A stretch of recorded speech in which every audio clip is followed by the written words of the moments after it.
Film ઇન્ડસ્ટ્રીમાં અભિનેત્રીઓ, dancers અને મેકઅપ આર્ટિસ્ટ જેવા પ્રોફેશન સાથે સંકળાયેલી મહિલાઓ સાથે જાતીય સતામણી કરવામાં આવતી હોય છે. તેમની સાથે સેટ ઉપર કયા પ્રકારનો દુર્વ્યવહાર થતો હોય છે એનો એક રિપોર્ટ સામે આવ્યો હતો. આ રિપોર્ટ 5 વર્ષ સુધી દબાવી રાખવામાં આવ્યો. આ રિપોર્ટના આધારે 35 જેટલી એફઆઈઆર દાખલ કરવામાં આવી હતી. આ તમામ કેસ ક્લોઝ કરી દેવામાં આવ્યા. મોટા મોટા માથાઓને લઈ ડૂબે એવો આ કેસ કેમ ક્લોઝ કરી દેવામાં આવ્યો આજના વિડીયોમાં સમજીએ. ગુજરાત સમાચારના ડિજિટલ પ્લેટફોર્મ્સ પર હું છું મયુર અને આજે વાત કરીશું જસ્ટિસ હેમા કમિટીના રિપોર્ટની. મલયાલમ ફિલ્મ ઇન્ડસ્ટ્રીમાં થતી જાતીય સતામણીને લઈને જસ્ટિસ હેમા કમિટીનો એક રિપોર્ટ તૈયાર કરવામાં આવ્યો હતો. પરંતુ એસઆઈટી એટલે કે સ્પેશિયલ ઇન્વેસ્ટિગેશન ટીમ દ્વારા આ રિપોર્ટના આધારે જે 35 એફઆઈઆર કરવામાં આવી હતી એને 25 જૂન 2025ના દિવસે ક્લોઝ કરી દેવામાં આવી. એસઆઈટી દ્વારા કેરળ હાઈકોર્ટમાં દલીલ કરવામાં આવી કે અમને મહિલાઓ દ્વારા સ્ટેટમેન્ટ નથી આપવામાં આવી રહ્યા, કોઈ સામે નથી આવી રહ્યું.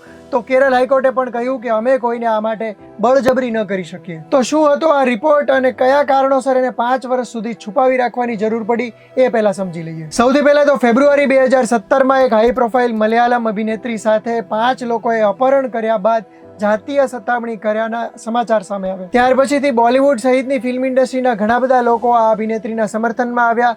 મે 2017માં વિમેન ઇન સિનેમા કલેક્ટિવ નામનું એક અભિનેત્રીઓનું ગ્રુપ બનાવવામાં આવ્યું જેણે ત્યારના કેરળના મુખ્યમંત્રીને પણ રજૂઆત કરી. સરકારે જુલાઈ 2017માં નિવૃત્ત જજ કે હેવાના ચેરમેનશીપ હેઠળ જસ્ટિસ હેમા કમિટી બનાવી. 2018માં આ કમિટી દ્વારા સરકારને એક રિપોર્ટ સોંપવામાં આવ્યો.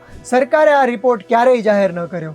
સરકાર ઉપર આક્ષેપ થયા કે આ રિપોર્ટ જાહેર ન કરવા પાછળ સરકાર મોટા માથાઓને છાવરવા માંગે છે. આ રિપોર્ટમાં ઘણી બધી એવી વિગતો હતી કે જે ફિલ્મ ઇન્ડસ્ટ્રી બાબતે ચિંતા જગાડે એવી હતી અને 2018ના વર્ષમાં જ બોલિવૂડમાં પણ મી ટુ મૂવમેન્ટ શરૂ થઈ ગઈ, જેના કારણે ફિલ્મ ક્ષેત્રે મહિલાઓના શોષણ સામે લોકો અવાજ ઉઠાવવા માંડ્યા. જસ્ટિસ હેમા કમિટીનો રિપોર્ટ જાહેર કરાવવા માટે અલગ અલગ સંગઠનો પ્રયાસ કરી રહ્યા હતા.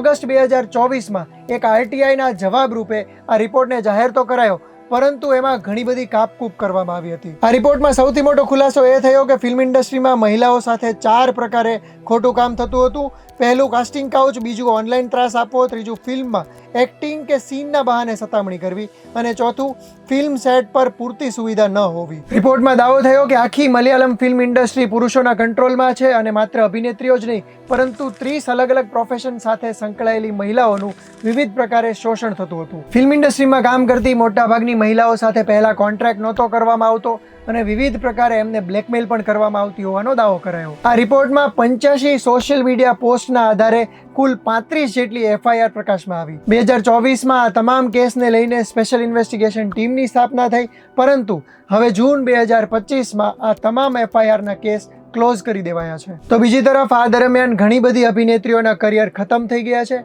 તો ઘણી બધી અભિનેત્રીઓ પોતાની સાથે બનેલી ઘટનાઓને ભૂલી જવા માટે દિવસ રાત પ્રયાસ કરી રહી છે. હવે કદાચ ગ્લેમરસ લાગતી ફિલ્મ ઇન્ડસ્ટ્રીમાં કેવા કાળા કાંડ થતા હોય છે એને ઉજાગર કરતો જસ્ટિસ હેમા કમિટીનો રિપોર્ટ કાયમ માટે ભૂલાવી દેવાશે. આ સમગ્ર મામલે તમારું શું માનવું છે અમને કોમેન્ટ કરીને જણાવો અને આ જ પ્રકારના ઇન્ફોર્મેટિવ વિડીયોઝ જોવા માટે ગુજરાત સમાચારના ડિજિટલ પ્લેટફોર્મ જોતા રહો.